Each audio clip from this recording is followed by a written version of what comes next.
moi je suis trop contente de voir cette salle pleine. Je suis très contente d'être ici déjà. Puis après tous ces discours, ça confirme que c'est un endroit super et que j'ai beaucoup de chance d'être là et d'être là ce soir.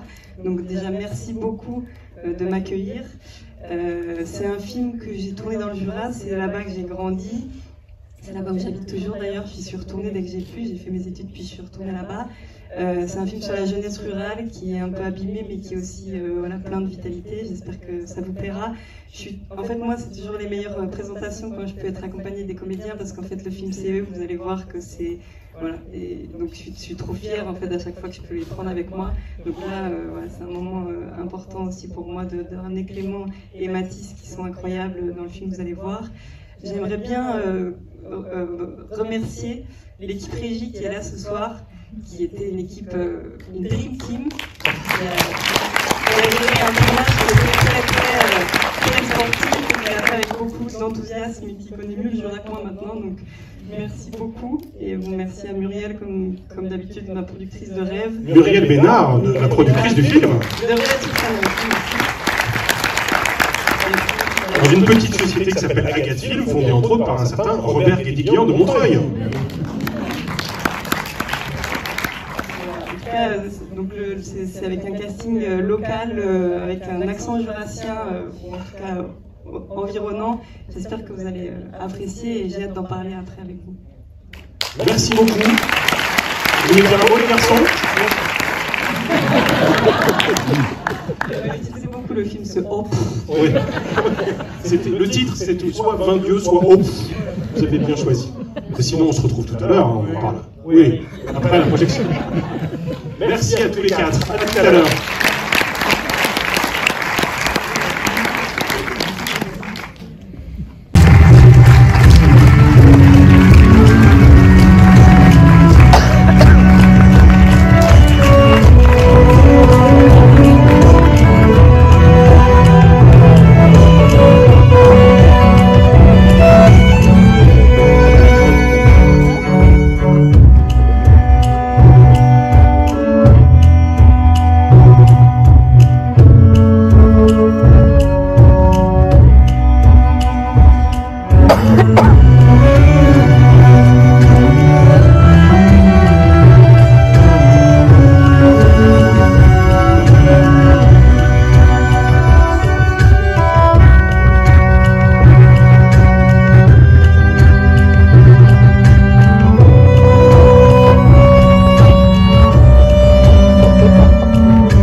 On va mettre un peu de lumière sur la scène pour pouvoir se retrouver, s'il vous plaît.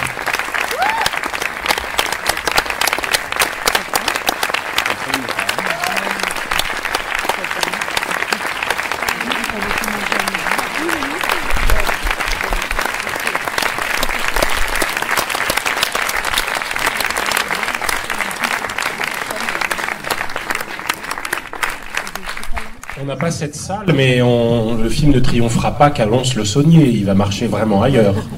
Ça se voit. Est-ce qu'on peut mettre de la lumière en cabine, s'il vous plaît? Je vais poser une question absolument banale pour commencer, et puis ensuite deux questions que tu n'auras nulle part ailleurs, c'est la règle ici. Puis ensuite, je vous poserai des questions à tous les deux. Puis après, on passera la parole au public.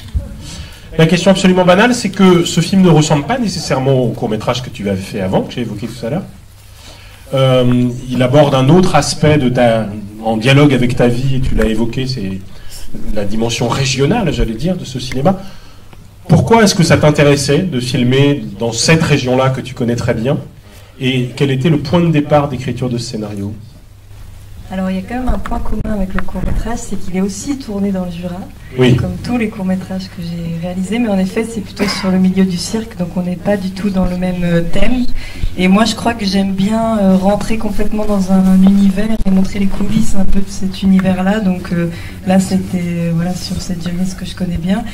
Et l'idée du film, elle est venue parce que c'était mon premier film et j'avais envie de parler de ces jeunes avec qui j'avais grandi, que moi j'ai quand même quitté la région pour faire mes études, je suis revenue et je les ai retrouvés et j'avais envie de parler d'eux, quoi, donc j'avais envie d'écrire ce film. Et ouais, c'est vraiment parti de quelque chose d'un peu humain, de parler de ceux qui me touchaient, quoi, et d'en parler à un endroit où j'avais l'impression d'avoir un regard de l'intérieur, on va dire, et voilà, donc ça c'était vraiment le point de départ, mais j'avais envie d'un film quand même léger, quand même avec de l'entrain et du rythme, et pas un film qui nous écrase, même si tout n'est pas rose, vous avez pu voir, mais on peut aussi, voilà, c'était ça qui était important pour moi, c'est d'apporter ce regard-là aussi, pas écrasant, et qu'il y ait des moments de légèreté, et quand même apporter ce film de fiction dans un univers que je connais très bien, où j'ai ramené le plus possible d'authenticité aussi, quoi. La suite de la question, on va la poser sur scène parce que ça s'est illuminé derrière toi. Regarde, ouais. Parce que tu cites la dimension humaine, le rapport au territoire, etc., mais tu parles pas du comté. Or, quand même, c'est un vrai fil rouge. Qu'est-ce qui fait qu'on se dit, voilà, je veux faire un vrai film de fiction, qui soit en même temps un film assez ouvert, qui dialogue avec des genres de cinéma, on pense parfois au western dans le rapport au paysage, mais qui va raconter la fabrication du comté? En fait, je me suis inspirée de plein de petites anecdotes, il y a plein de détails, de choses que moi j'avais vues, que j'avais vécues, etc. Et la base vraiment de l'idée du comté, c'est que tout tourne un peu autour du comté chez moi. C'est quand même, les gens font du lait, font du fromage, tout tourne autour du comté. Et même dans mon village, en fait, il y avait une guerre entre deux camps dans le village, qu'on appelait les gruyères et les camemberts. Et en fait, c'était des gens qui se battaient parce que ceux qui avaient fait du marché noir de comté, enfin, c'était toute une affaire. Il y avait eu, il y en a un qui a fini en prison. Et les gens se parlent toujours pas 3 générations plus tard. Donc je me disais, c'est marrant quand même que le comté prenne autant de place dans la vie des gens. Et donc c'est ça qui m'a donné envie de faire un film autour du comté. Et ça permettait d'ancrer la fiction aussi dans le territoire complètement, quoi. Alors, troisième question, quand on lit ton dossier de presse, il y a un truc assez marrant, c'est qu'il y a beaucoup de formules où tu dis que tu ne voulais pas tomber dans le, et le, ça peut être la chronique, par exemple. Or, effectivement, le film, par endroits, flirte avec cette question-là, de la chronique paysanne. À d'autres moments, tu dis que tu voulais pas tomber dans l'esthétisation, et du coup, dans une sorte de lyrisme du paysage et qu'autre chose t'intéresse. Enfin, il y a beaucoup d'écueils, en fait, qui sont énoncés. Et je voudrais juste que tu expliques pourquoi c'était potentiellement un écueil d'être trop dans la chronique, comment tu faisais en sorte que ce ne soit pas trop une chronique, et à l'inverse, j'allais dire, comment tu faisais en sorte que ce ne soit pas trop esthétisant, si je comprends bien ce que tu veux dire. Oui, donc c'est vrai que j'ai tendance à dire ça, et c'est parce que je crois que j'aime bien flirter avec plein de choses, mais pas rentrer dans quelque chose qu'on a déjà peut-être trop vu, où j'avais besoin de me surprendre, en fait. Je pense que j'avais besoin de me surprendre. Et quand je disais esthétisant, je pense que c'était plus cette idée de mettre de la lumière assez brute, par exemple, parce que c'est quand même il y a un parti pris à l'image qui est très fort, quand même, avec les optiques qu'on a choisies, le format qu'on a choisi. Enfin, il y a vraiment un parti pris esthétique qui est très fort.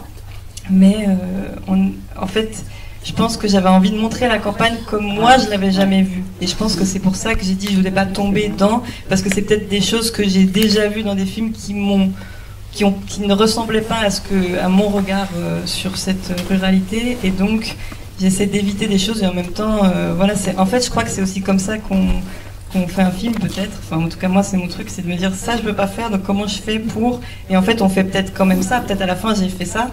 Mais en tout cas, ça m'a permis d'avancer, de préciser mes choix, de prendre des directions artistique, quoi. Donc je pense que on se forme aussi parfois en essayant d'éviter des choses. Ça nous permet de savoir ce qu'on va faire aussi. Parfois. Alors ça me paraît vraiment parler de la particularité de ton film. Parce que moi, mon plaisir de spectateur, je vais développer ça 2 minutes, c'est que je suis surpris tout le temps. Parce que je passe mon temps à anticiper, évidemment, et à me dire, voilà, dans un film lambda, ça se passerait comme ça. Et en fait, je vais citer quelques exemples de choses qui me paraissent, moi, sidérantes, et qui font que le spectateur que je suis monte en degrés et se dit d'abord, oui, ça a l'air bien, les acteurs sont vraiment super, tout ça.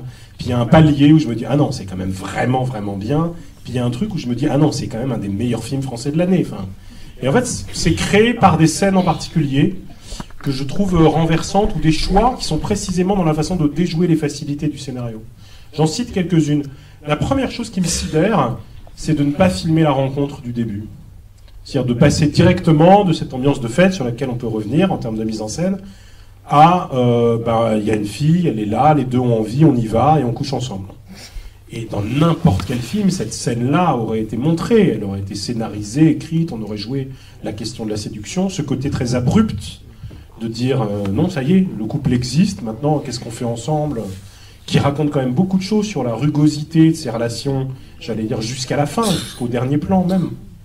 Donc ça, c'est une première question. Est-ce que ça a été écrit ou pas au scénario? Est-ce que ça a été filmé? Ou est-ce que d'emblée, dans l'écriture, tu te disais non, le premier geste de cinéaste que je vais imposer là, c'est cette scène-là que vous voyez tout le temps, partout, je ne vous la montre pas, parce que ce qui m'intéresse, c'est ce qui se passe après.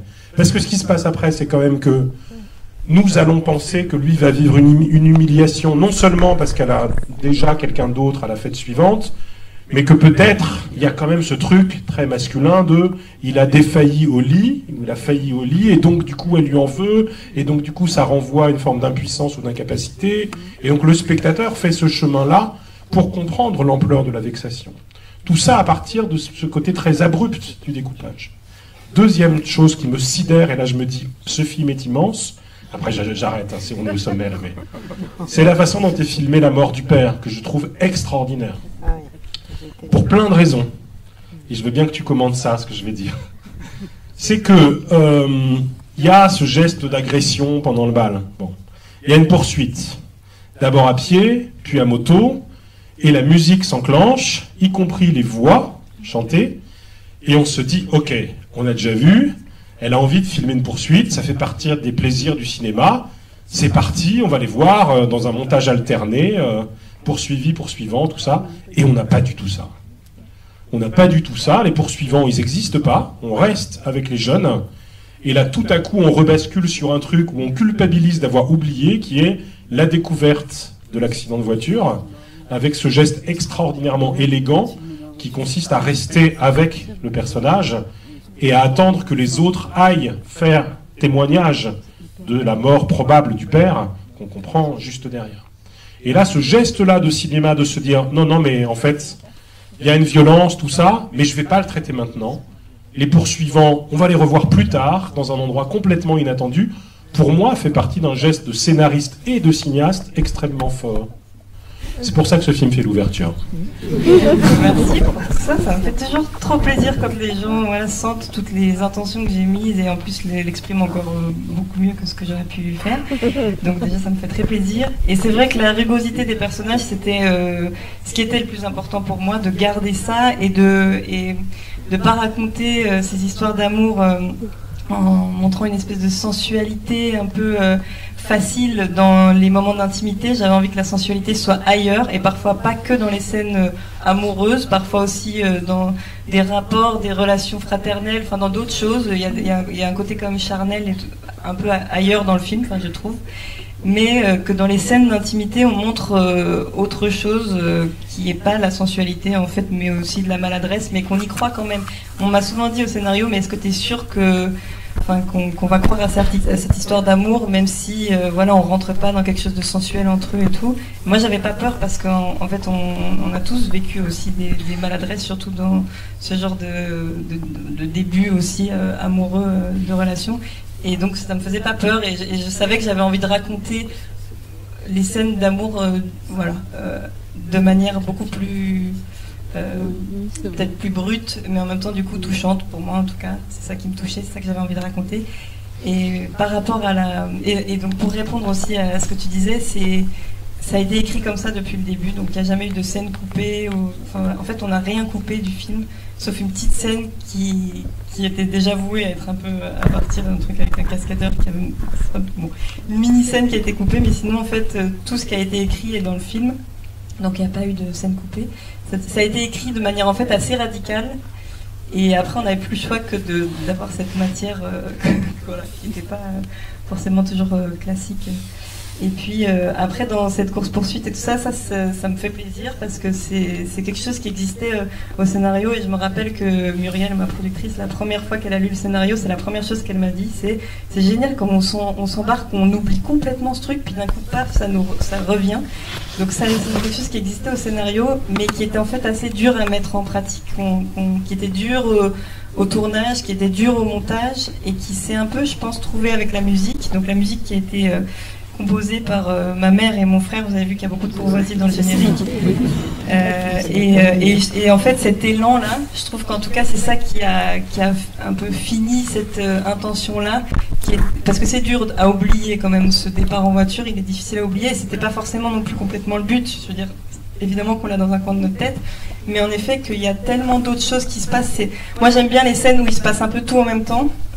J'aime bien les scènes un peu chorales ou comme ça, tous les personnages sont là, il y a 15 enjeux en même temps, et en fait c'est hyper dur à faire, c'est hyper dur à tourner, c'est hyper dur à monter, c'est hyper dur à écrire, mais c'est ça qui me stimule, et du coup voilà, de partir dans plein de directions, on sait pas trop où on va aller, puis finalement voilà, on revient à en fait l'essentiel de la scène, c'est-à-dire l'accident de voiture. On va passer aux deux comédiens. Comment vous vous êtes retrouvés sur ce film? Enfin, d'où vous venez par rapport au personnage? Et comment vous vous êtes retrouvés? Et pourquoi vous avez accepté de jouer ces deux rôles? Alors moi, elle est venue me chercher à l'école, au CFA. Puis moi, je me suis retrouvé dedans parce qu'elles ont un peu assisté, parce qu'au départ, moi, j'étais pas d'accord. Et puis en y réfléchissant bien, moi, je dis allez, on y essaye. Puis voilà, c'est comme ça que ça s'est fait. Essayer, ça veut dire passer des essais, c'est ça? Il y a eu un casting Oui, il y a eu 4 castings, un truc comme ça, c'est ce qu'on a fait, oui, 4 castings. Puis après, c'était bon. Est-ce que tu sais pourquoi elle t'a choisi? Oui, c'est ça. Et comment tu parlerais de ton personnage, toi? Comment tu le voyais et pourquoi, du coup, ça t'intéressait de l'interpréter? J'aime bien l'histoire du personnage, puis je trouve que ça me représente un peu. En quoi? Moi, je suis comme lui, j'aime bien boire des canons, traîner avec les copains, se bagarrer. Faire de la moto, ça te réussit pas toujours. Et toi, Mathis, comment tu t'es retrouvé sur le film? Moi, j'allais voir un copain jouer au rugby, et il y a une personne un peu bizarre et tout qui vient me voir. C'est comme ça les gens de cinéma, oui. Je me demande si directement, sans bonjour, sans rien, si je me bats ou pas. Pourquoi tu me poses ces questions? Mais du coup, après, j'ai eu le contexte. Ils m'ont expliqué. Si tu te bats ou pas, c'était ça la question? Si je me battais au bal. Ah, au bal, ok. Pas de bonjour, juste. Ah ouais. Et du coup, après, ils m'ont expliqué le contexte. Ils tournaient un film dans le Jura, etc., etc. Et ils m'ont pris mon numéro, ils m'ont appelé. Pareil, de bas, je voulais pas trop y aller, j'avais pas envie. Et mes parents, ils m'ont forcé, ils m'ont dit, mais si, va. Sinon, tu remets pas les pieds à la maison, bah oui, merci. Non, puis en plus, il fallait un job d'été, enfin bref. Ça allait bien avec. Du coup, je me suis retrouvé à passer puis j'étais pris, quoi. Et au casting, on t'a demandé de te battre pour être sûr que tu savais faire? Non, du tout. Non. Moi, de m'énerver, pas de me battre. Alors, pourquoi c'était important cet ancrage-là et comment tu les as dirigés? Parce que c'est un choix gonflé pour un tout premier film de faire appel à des acteurs dits amateurs et d'aller prélever dans le réel comme ça des natures, parce qu'en l'occurrence, on croit qu'on en a. Oui, non, c'était clairement un choix risqué. Moi, je savais pas trop ce que je faisais, mais je savais que je voulais faire ça. Enfin, j'avais pas de doute qu'il fallait que je fasse ça, mais je savais pas comment j'allais faire. Donc ma méthode, ça a vraiment été d'y aller moi-même, en fait, j'ai commencé le casting un peu toute seule. Je suis allée dans les balles, je suis allée dans les courses de stock-car, de tracteur-tondeuse, de tout ce qu'on peut voir dans le Jura. Et puis, j'ai fait un peu des rencontres et c'est vrai qu'ils me disaient tous non. Je me disais, mais on est mal. Tous non. Déjà que je sais pas combien de rôles à trouver. Comment on va faire et en fait, ce qui était assez fou, c'est que donc avec la directrice de casting, à un moment donné, on s'est dit, mais c'est pas grave s'ils disent non. On va avancer petit à petit. Donc à chaque fois, on disait, bon, tu pourras me dire non à tout moment, mais viens, on se rencontre, on t'explique bien le projet et on fait un premier essai ensemble. Et je me rappelle que Clément il a dit bon bah ok pour une rencontre quoi. Et alors on fait la rencontre et puis il négocie tout de suite, il dit par contre moi 1 ou 2 jours pour de la figuration comme ça mais c'est tout, pas plus. Donc il fallait pas se décourager quoi, donc on s'est dit c'est pas grave, en plus il était super dès le premier essai, je me suis dit zut parce qu'il est vraiment super, j'espère qu'il va vouloir avancer un petit peu avec nous, mais on sans paniquer on a dit mais reviens, c'est pas grave si c'est même pour 1 ou 2 jours, on veut bien te revoir en casting. Et à chaque fois il en parlait un peu autour de lui, puis ça faisait son chemin. Et on se revoyait puis dit ah bah finalement pour 2 mois ça peut le faire finalement. Donc ça s'est fait un peu comme ça, mais c'est vrai que c'était à chaque fois des coups de cœur. Moi j'ai jamais eu de plan B quoi. Ça a toujours été une personne, je l'ai rencontré, c'était sûr. Enfin je veux dire moi quand j'ai rencontré Clément la première fois, il nous parlait mais en même temps il regardait les tracteurs à côté, il n'arrivait pas à se concentrer, il parlait à ses chiens. Enfin il y avait toute une rencontre autour où j'étais sûre qu'on avait trouvé. Et Mathis aussi je l'ai vu, j'ai tout de suite su qu'on l'avait trouvé. Voilà. Enfin, on a cherché longtemps ce rôle-là et c'est marrant parce que c'était évident à chaque fois. Voilà, je savais que j'avais pas trouvé, puis tout d'un coup, on discute 30 secondes et en fait, on sait qu'on a trouvé. Alors qu'après, voilà, et on fait plusieurs castings pour être sûr et tout ça, mais moi, j'avais aucun doute. Je savais que j'avais trouvé quoi. Ouais, je crois que c'est une intuition assez juste vu le résultat du film. Qui pose la première question ou émet la première réaction? Trop tard, j'ai la paresse veut que, mais je reviens. Hein. Oui, il y a un aspect du film dont on n'a pas parlé, c'est l'expression du désir féminin, qui est 1000 fois mieux montré que dans le film précédent que j'ai vu il y a 2 heures.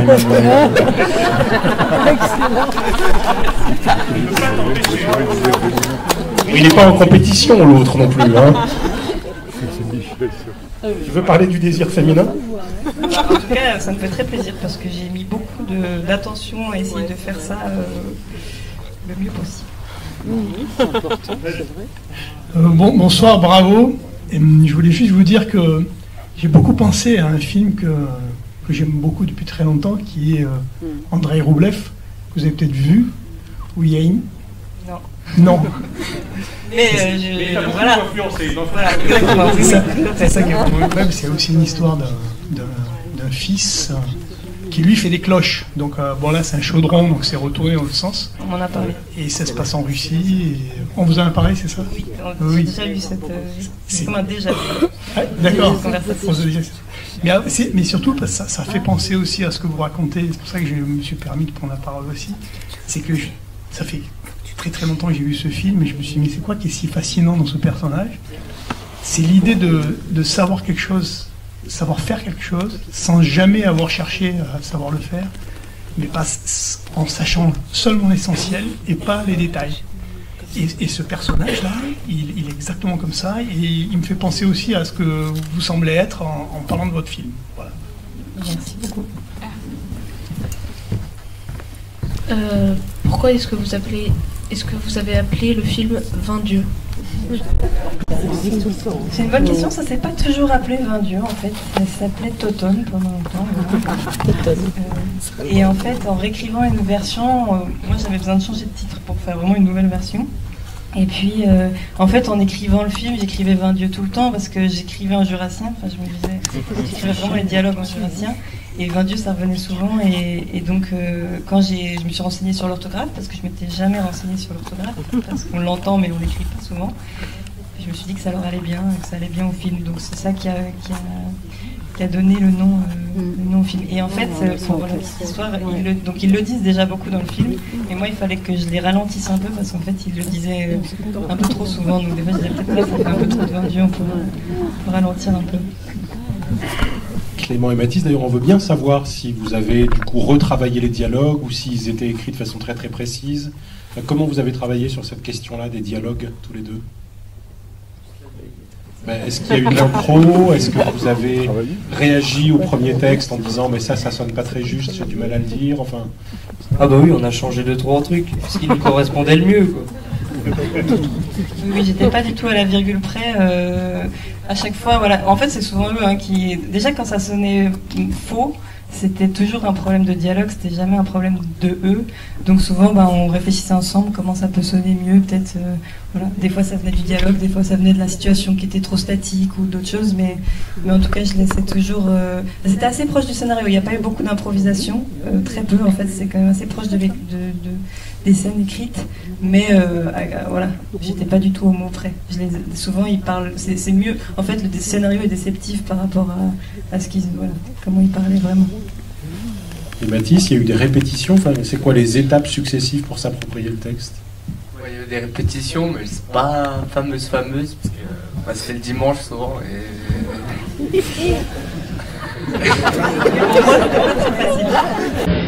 Et pour Louise, non, c'était pas facile, mais au final, ça a quand même servi. Quand on est arrivé sur le tournage, ça va, on connaissait les textes, les dialogues et tout ça, mais oui, c'est vrai qu'elle nous laissait quand même une certaine liberté dans le sens de s'approprier les dialogues à nos manières, etc. Donc c'était plus naturel, je pense. Puis voilà. Sur le moment, il faisait un peu la gueule le dimanche matin quand il fallait les répéter, mais après sur le tournage, quand même, on était content de connaître un peu les scènes avant. On va encore prendre une ou deux questions parce qu'après il faut qu'on mange du comté.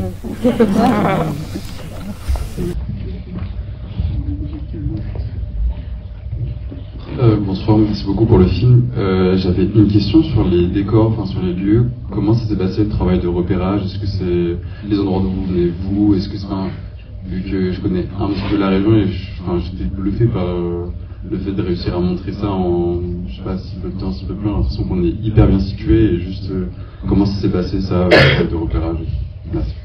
Merci de parler de ça parce que c'était très dur pour ce film parce qu'on a beaucoup de décors, vous avez vu, ils sont tout le temps en mouvement et ils bougent tout le temps, donc on n'était pas du tout dans un petit coin, tout le temps dans le même décor. On changeait, je pense, le plus longtemps c'était une semaine dans la ferme, mais sinon on bougeait tous les 2 jours. Donc d'autant plus je fais big up à ma team régie pour qui c'était sportif aussi, et donc les décors, moi j'ai écrit, comme je viens de là-bas, j'ai écrit souvent en fonction des décors.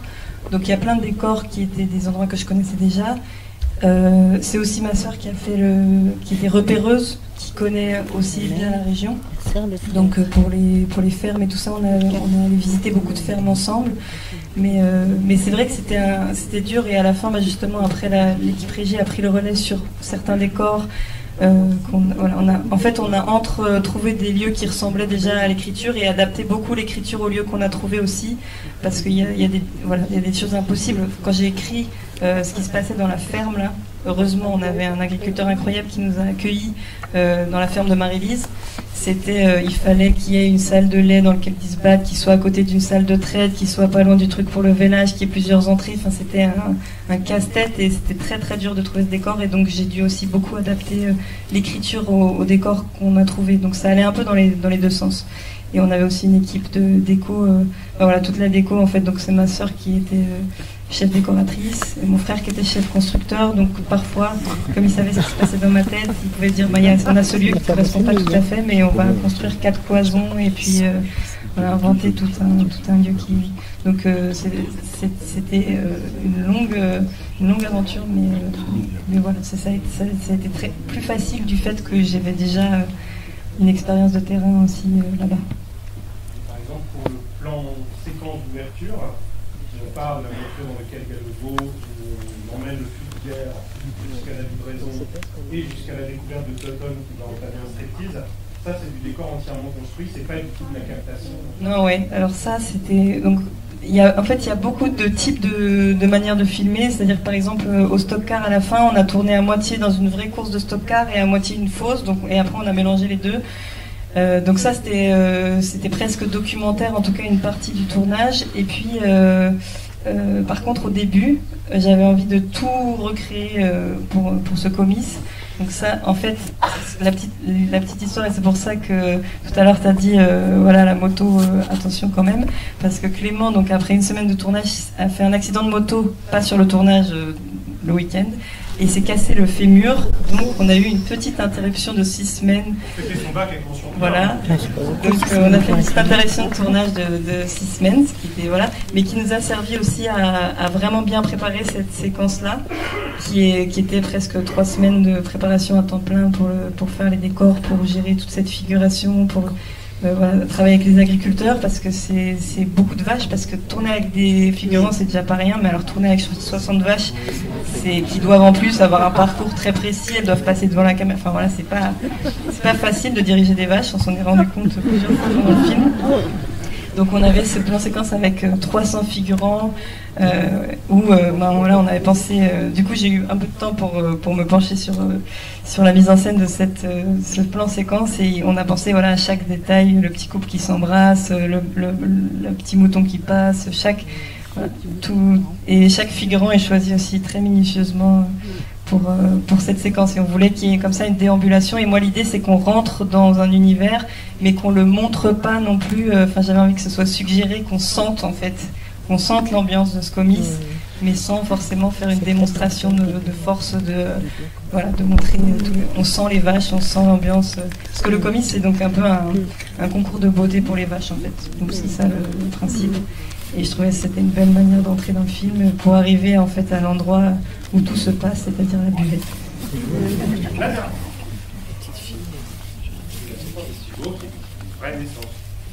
Ah oui, donc on a un peu mélangé fiction et documentaire parfois dans certaines séquences. Et donc la fabrication du fromage, qui est une vraie fabrication de fromage en direct, donc on s'adaptait vraiment au timing du fromage. On avait un coach fromager qui nous surveillait, il ne fallait pas rater le fromage. Donc on était bien concentrés, et c'est aussi pour ça qu'ils sont aussi concentrés, lui et Luna qui jouent Claire. Et le vélage, qui est donc, je pense, ce qu'il y avait de plus dur à faire sur ce tournage. Et de nouveau, je fais un petit big up avec mon équipe régie qui a assuré là-dessus, parce que c'était très dur. On a commencé par se dire, on va prendre toutes les vaches qui sont prêtes à véler du périmètre, les mettre au même endroit, attendre qu'il y en ait une qui vèle, comme ça on en a 25 dans le même endroit, il y en aura bien une qui va véler. Finalement, on s'est rendu compte qu'on n'avait pas le droit de déplacer les vaches une fois qu'elles étaient à tant de mois de gestation, donc impossible. Surtout, on ne peut pas mélanger les vaches sans faire plein de prises de sang de toutes les vaches. C'était très compliqué. Donc en fait, on s'est retrouvé avec 2 vaches, en priant pour qu'il y en ait une qui vèle pendant la semaine où on était là, parce qu'en plus, elles ont à peu près 15 jours, voilà, la date elle n'est pas précise en fait du jour de vélage. Et on a eu Paillette qui nous a miraculeusement fait un cadeau de véler pendant une journée de tournage à la bonne heure, voilà. Mais qui était un peu rapide, elle a vélé en 7 minutes sur une scène qui était estimée à 8 heures de tournage, donc on a quand même dû un petit peu voilà. Mais c'était une scène en même temps qui était super à tourner parce qu'on était très concentrés. Je n'ai jamais vu Clément aussi concentré sur le plateau, et on était tous, voilà, Clément et Maïwen qui étaient, voilà, on était tous très très concentrés. On a tourné ça un peu presque comme une scène d'intimité en fait, parce que on était 5 sur le plateau et on était tout discret pour que la vache puisse, que tout se passe bien. La dernière. Moi c'était juste pour savoir, je voulais que vous nous parliez de l'actrice parce qu'elle est extraordinaire elle aussi. Est-ce qu'elle a aussi été difficile à convaincre? Alors oui, comme tout le monde, mais c'est la première en fait que j'ai trouvée. Donc Marie-Lise, pourtant je me disais ce rôle est impossible à trouver. J'avais tellement envie de quelque chose enfin je voulais ça en fait. Je voulais elle, mais c'est dur à trouver autant de je sais pas de naturel, et en même temps elle dégage quelque chose qui peut être assez franc comme ça et en même temps sensible. Enfin elle est parfaite pour le rôle. Et quand je l'ai vue en casting et qu'on a fait le premier casting, en fait, je revenais pas de comme elle arrivait comme ça avec. Enfin, moi, j'adore parce que elle a toujours peur qu'elle va pas y arriver, quoi. Enfin, elle avait toujours peur qu'elle allait pas y arriver. Et à chaque fois qu'on faisait la scène, on disait, mais elle était parfaite très très vite, quoi. Donc non, c'était je sais pas comment, un coup de foudre direct sur cette actrice. Et puis voilà, j'ai adoré. Elle est agricultrice, donc il fallait qu'elle ait les gestes. Il fallait trouver une jeune femme de cet âge-là qui avait les gestes, qui pouvait faire un vélage toute seule et tout ça. Donc j'ai eu, c'est un peu un miracle que je l'ai trouvée. Et pourtant, quand elle est arrivée, j'avais pas forcément parié dessus à l'écriture. En fait, le personnage était moins bien que elle, ce qu'elle a apporté, je trouve. Et donc voilà, et c'est marrant parce que le premier casting, donc je l'ai validé elle avant de trouver Clément. C'était risqué parce que si tout d'un coup, j'avais pas encore mon personnage principal et j'ai déjà validé personnage secondaire, quoi. Et en fait, du coup, le premier casting que j'ai fait entre les deux, j'avais un peu peur parce que je savais que je les voulais les deux, mais il fallait que ça marche ensemble. Et du coup, je les ai fait ramasser les poulets dans mon poulailler ensemble. Je me suis dit, il faut qu'ils soient confortables dans une activité. Il ne faut pas que je les mette dans une salle de casting et essayer de se parler, ça va être bizarre. Et du coup, Clément, il attrapait les poulets, il en mettait un entre chaque doigt, comme ça, il lui refilait. Enfin, c'était une scène assez marrante. Et je me suis dit, voilà, on va créer du lien comme ça. Et toi, tu t'es entendu comment avec elle? Comment ça a fonctionné votre relation? Wow, ça se passait plutôt pas mal. Bon, après, c'est vrai qu'ensemble, on avait des scènes plutôt compliquées, donc il y avait toujours un peu de gêne. C'était pas comme avec Mathis ou Dimitri, quoi. C'était pas pareil. Mais bon, ça s'est fait. Hein. C'est bien préparé, en tout cas. Bon, en tout cas, on adore le film. Donc, merci beaucoup à tous les trois. Merci Clément, merci Mathis et merci Louise. À table!